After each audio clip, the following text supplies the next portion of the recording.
अस्सलाम वालेकुम स्टूडेंट्स आज की वीडियो में जो टॉपिक हमने डिस्कस करना है वो है significance of amino acid sequence. यानी किसी भी प्रोटीन के अंदर जो अमाइनो एसिड का सीक्वेंस होता है, जो अमाइनो एसिड की तरतीब होती है, वो कितनी ज़्यादा इंपॉर्टेंट होती है, ये हम देखते हैं। तो यहाँ पर पहले मैंने एक लाइन मेंशन की है, उसको रीड करते हैं, फिर आगे जाते हैं।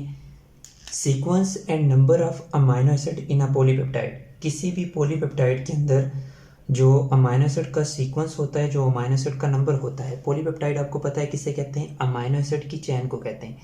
ये जो अमाइनो एसिड की चेन है, अमाइनो एसिड नंबर 1 2 3 4 5 6 7, ये पूरी जो चेन है इसे पॉलीपेप्टाइड चेन बोला जाता है। अब कुछ प्रोटीन्स ऐसी होती हैं जिनके अंदर एक ही पॉलीपेप्टाइड होती है, कुछ ऐसी होती है जिनके अंदर एक से ज़्यादा पॉलीपेप्टाइड्स होती हैं। अब इन पॉलीपेप्टाइड्स के अंदर जो अमाइनो एसिड का सीक्वेंस और नंबर होता है और characteristic features of protein structure, यानी किसी भी प्रोटीन के स्ट्रक्चर को बनाने में अमाइनो एसिड का सीक्वेंस भी ज़रूरी होता है और नंबर भी ज़रूरी होता है। सीक्वेंस चेंज होगा, अमाइनो एसिड की तरतीब चेंज होगी तो प्रोटीन का स्ट्रक्चर चेंज होगा। अमाइनो एसिड का नंबर चेंज होगा तो तब भी जो प्रोटीन है उनका स्ट्रक्चर चेंज होगा और वो प्रोटीन अपना फंक्शन अच्छी तरह से परफॉर्म नहीं कर पाएंगे। अब हमारे सेल्स के अंदर हज़ारों प्रोटीन्स बनती हैं और हर टाइम प्रोटीन्स बन रही होती हैं। ये जो प्रोटीन्स बनती हैं, हमारे सेल्स को कैसे पता चलता है कि इस प्रोटीन के अंदर हमने इन अमाइनो एसिड्स को जोड़ना है तो ये प्रोटीन बनेगी। इन प्रोटीन बनाने की इन्फॉर्मेशन स्टोर होती है हमारे डीएनए के अंदर। डीएनए के अंदर मौजूद होते हैं जीन्स। ठीक है, डीएनए इस तरह से डबल स्ट्रैंडेड स्ट्रक्चर होता है। इस डीएनए के ऊपर कुछ स्पेसिफिक रीजन्स होते हैं, सारे के सारे डीएनए के ऊपर जीन्स मौजूद नहीं होते, बल्कि इसके कुछ पार्ट्स होते हैं जो कोड करते हैं प्रोटीन्स को, उन्हें हम कहते हैं जीन्स। इन्हीं जीन्स से प्रोटीन्स बनती हैं। कैसे बनती हैं वो भी मैं आपको बताता हूँ। तो यहाँ पर ये जो डीएनए होते हैं ये न्यूक्लियोटाइड से मिलकर बने हुए होते हैं, और ये जो न्यूक्लियोटाइड्स होती हैं ना, इन न्यूक्लियोटाइड्स का स्ट्रक्चर हम आगे जाकर देखेंगे। इनके अंदर एक कंपोनेंट होता है नाइट्रोजीनियस बेसिस। ये नाइट्रोजीनियस बेसिस वैसे तो 5 होती हैं: एडेनिन, गवानिन, साइटोसिन, थायामीन और यूरासिल। डीएनए के अंदर एडेनिन, गवानिन, साइटोसिन और थायामीन मौजूद होती हैं। पूरे डीएनए के स्ट्रक्चर के अंदर आपको ये वाली 4 न्यूक्लियोटाइड्स रिपीट होती हुई नजर आएंगी, जबकि आरएनए के अंदर थायामीन की जगह यूरासिल होता है। पूरे आरएनए के अंदर आपको एडेनिन, गवानिन, साइटोसिन और यूरासिल रिपीट होती हुई नजर आएंगी।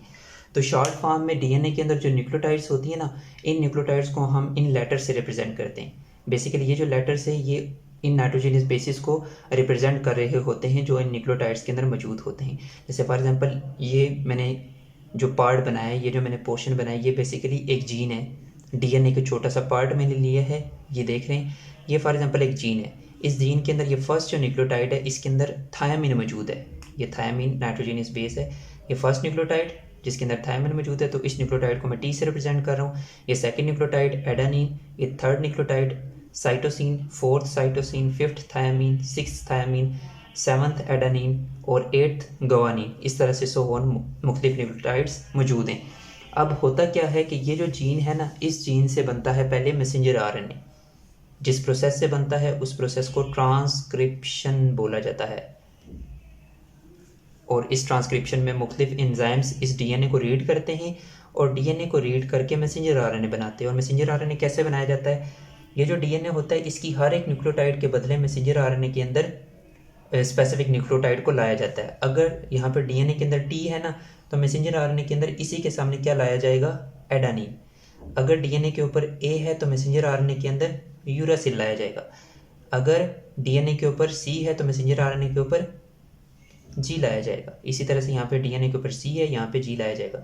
यहाँ पे डीएनए के ऊपर टी है तो मैसेंजर आरएनए के ऊपर ए लाया जाएगा। ठीक है, अगर मैसेंजर आरएनए के ऊपर अगर डीएनए के ऊपर जी है तो मैसेंजर आरएनए के ऊपर सी लाया जाएगा।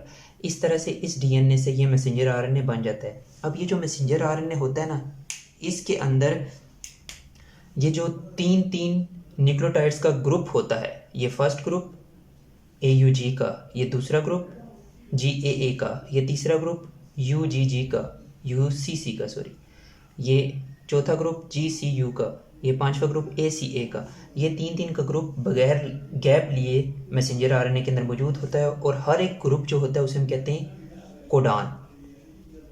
ये फर्स्ट कोडान AUG, ये सेकंड कोडान GAA, ये थर्ड कोडान UCC। इस तरह से ये कोडान मौजूद होते हैं, और हर एक जो कोडान होता है ना वो कोड करता है स्पेसिफिक अमाइनो एसिड्स को।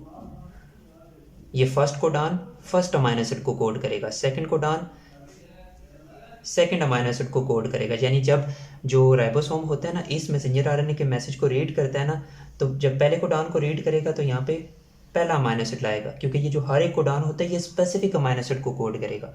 AUG एक स्पेसिफिक अमाइनो एसिड को कोड करेगा, उसके अलावा ये किसी और अमाइनो एसिड को कोड नहीं करेगा। अगर ये AUG मिथियोनिन को कोड करता है तो यहाँ पे पहला अमाइनो एसिड मिथियोनिन ही लाया जाएगा, दूसरा अमाइनो एसिड इस कोडान के हवाले से स्पेसिफिक लाया जाएगा, इसी तरह से तीसरा अमाइनो एसिड इस कोडान के हवाले से लाया जाएगा। इस तरह से कोडान को रीड करके अमाइनो एसिड को लाया जाता है और प्रोटीन के स्ट्रक्चर को बनाया जाता है। अब बाज़ औक़ात ऐसा होता है कि इस जीन के अंदर एक छोटी सी म्यूटेशन हो जाती है, कोई एक न्यूक्लियोटाइड चेंज हो जाती है, तो फिर क्या होता है, जैसे फॉर एग्जांपल मैं यहाँ पे C की जगह ऐड कर देता हूँ, A ऐड कर देता हूँ। अगर यहाँ पे C की जगह A ऐड हो जाता है, यानी एक न्यूक्लियोटाइड, सिर्फ एक न्यूक्लियोटाइड चेंज हो रही है, तो फिर जो मैसेंजर आरएनए बनेगा उसके अंदर A की जगह यहाँ पे क्या अटैच होगा, U। अब ये वाला जो कोडान है ना, पीछे यहाँ पे कोडान था AUG, लेकिन अब ये कोडान बन गया है AUU। अब ये किसी और अमाइनो एसिड को कोड करेगा। पहले तो यहाँ पे मिथियोनिन आ रहा था, तो यहाँ पे हो सकता है कोई और अमाइनो एसिड आ जाए। अब यहाँ पे जब कोई और अमाइनो एसिड आएगा तो फिर ये जो पॉलीपेप्टाइड होगी, ये फर्दर जब इसके अंदर मुख्तलिफ स्ट्रक्चर बनेगा, इसके अंदर मुख्तलिफ बॉन्ड्स बनेंगे, तो इससे फिर प्रॉपर प्रोटीन नहीं बन पाएगी। ठीक है, तो बेसिकली जो DNA होता है उससे प्रोटीन्स बनती हैं। अगर DNA के अंदर जो न्यूक्लियोटाइड का सीक्वेंस होता है वो थोड़ा सा भी चेंज होता है तो प्रोटीन का स्ट्रक्चर चेंज होगा। ये हम आगे जाकर देखेंगे भी, एग्जांपल के जरिए भी देखेंगे। तो जो सीक्वेंस ऑफ न्यूक्लियोटाइड होता है वो रिस्पॉन्सिबल होता है प्रोटीन का स्ट्रक्चर बनाने में।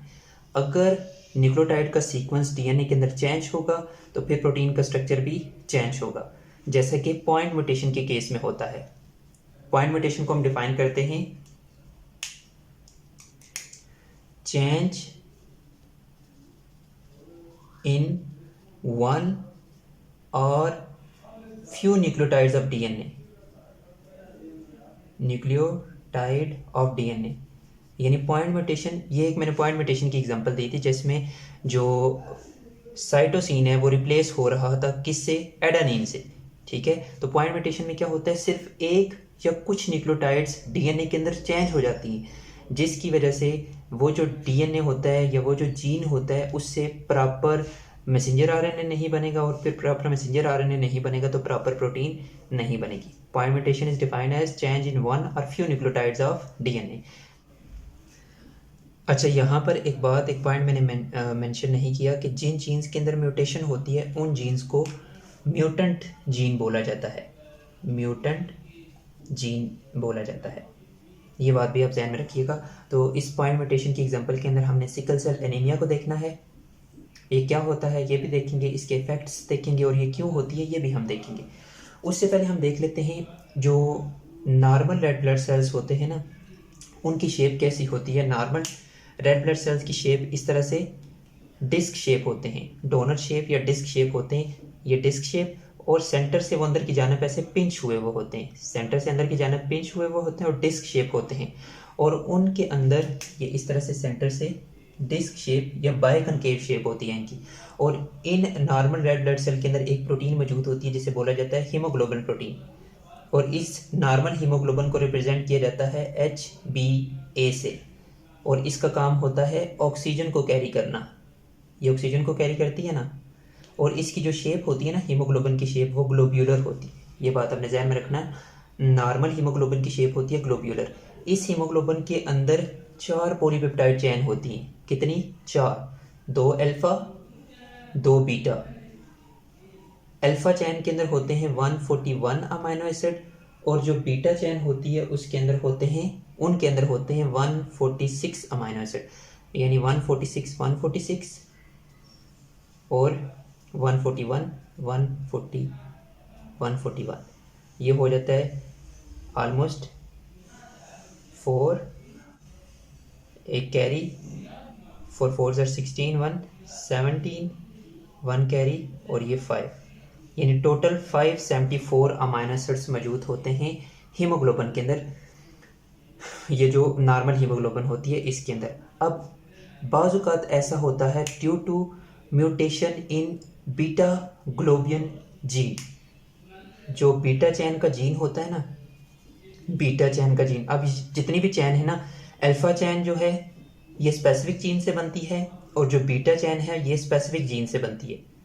सिकल सेल एनीमिया के केस में क्या होता है, जो बीटा चैन होती है ना, बीटा चैन वाला जीन होता है, उस जीन के अंदर पॉइंट म्यूटेशन हो जाती है, जिसकी वजह से जो हीमोग्लोबिन होती है वो नॉर्मल नहीं बनती बल्कि एबनॉर्मल हीमोग्लोबिन बनती है। और उस एबनॉर्मल हीमोग्लोबिन के क्या इफ़ेक्ट होते हैं ये भी अभी हम देखते हैं। सिकल सेल एनीमिया ये एक ऐसी बीमारी होती है, ये एक ऐसी डिजीज़ होती है जिसमें due two point mutation in beta polypeptide chain gene, जो बीटा पॉलीपेप्टाइड चैन बनाने वाला जीन होता है, उस जीन के अंदर म्यूटेशन होने की वजह से नॉर्मल हीमोग्लोबिन नहीं बनती बल्कि एबनॉर्मल हीमोग्लोबिन बनती है। अब ये जो एबनॉर्मल हीमोग्लोबिन बनती है ना, ये एबनॉर्मल हीमोग्लोबिन सिकल शेप होती है। सिकल शेप मतलब इसकी जो शेप होती है ये ग्लोब्यूलर नहीं होती, जिस तरह से नॉर्मल हीमोग्लोबिन होती है ना ग्लोब्यूलर, ये ग्लोब्यूलर नहीं होती और इसको रिप्रेजेंट किया जाता है HbS से। इस एबनॉर्मल हीमोग्लोबिन की वजह से जो रेड ब्लड सेल्स होते हैं ना, वो रेड ब्लड सेल्स भी सिकल शेप हो जाते हैं। इस तरह से उनकी एंड्स जो होते हैं ना, ऐसे पॉइंटेड एंड्स होते हैं, क्रिसेंट शेप या सिकल शेप हो जाते हैं। ठीक है, और यहाँ पर एक बात, ये जो रेड ब्लड सेल्स होते हैं ना, sickle shape red blood cell, इनका लाइफ स्पैन क्या होता है, बहुत कम होता है। नॉर्मल रेड ब्लड सेल्स के मुकाबले में सिकल रेड ब्लड सेल्स का लाइफ स्पैन बहुत कम होता है, यानी ये बहुत जल्दी डेड हो जाते हैं। यानी जिन बंदों को ये एबनॉर्मल हीमोग्लोबिन का मसला होता है, उनके अंदर रेड ब्लड सेल्स जल्दी डेड हो जाते हैं, यानी उनको ब्लड डेफिशिएंसी का भी मसला होता है। इसी वजह से इसे बोला जाता है सिकल सेल एनीमिया, यानी red blood cells sickle shape हो जाते हैं और वो जल्दी डेड हो जाते हैं, जिसकी वजह से इन बंदों को ब्लड डेफिशिएंसी का मसला होता है। ब्लड डेफिशिएंसी को एनीमिया बोला जाता है, सिकल सेल एनीमिया। अब इसके इफेक्ट्स क्या होते हैं, इस सिकल सेल के इफेक्ट्स क्या होते हैं और ये क्यों होती है, ये भी अभी हम आगे जाकर देखेंगे।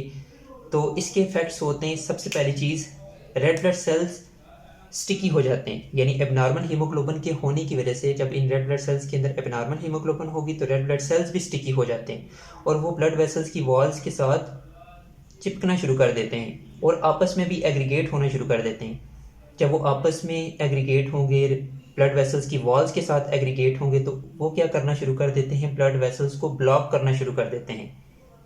जब ब्लड वेसल्स ब्लॉक होती हैं, उसके नतीजे में क्या होता है, ब्लड वेसल्स के अंदर स्वेलिंग होती है, पेन होती है और ऑर्गन्स भी डैमेज होते हैं, क्योंकि ऑर्गन्स को ब्लड सप्लाई नहीं हो पाता। इसके अलावा इन्फेक्शन के चांसेस भी ज़्यादा होते हैं, क्योंकि ऑर्गन्स की तरफ जब ब्लड नहीं पहुंचता तो इन्फेक्शन के चांसेस ज़्यादा होते हैं और स्ट्रोक के भी चांसेस होते हैं। स्ट्रोक जब ब्लड ब्रेन की तरफ नहीं पहुंच पाता। ठीक है, तो इस सिकल सेल एनीमिया की वजह से स्ट्रोक भी हो सकता है। अच्छा, ये तो हमने इसके इफेक्ट्स देखे, अभी इसके हम देखते हैं कॉजेज, ये क्यों होती है। तो बेसिकली ये तो सिकल सेल एनीमिया एक हेरिडिटरी डिजीज़ है।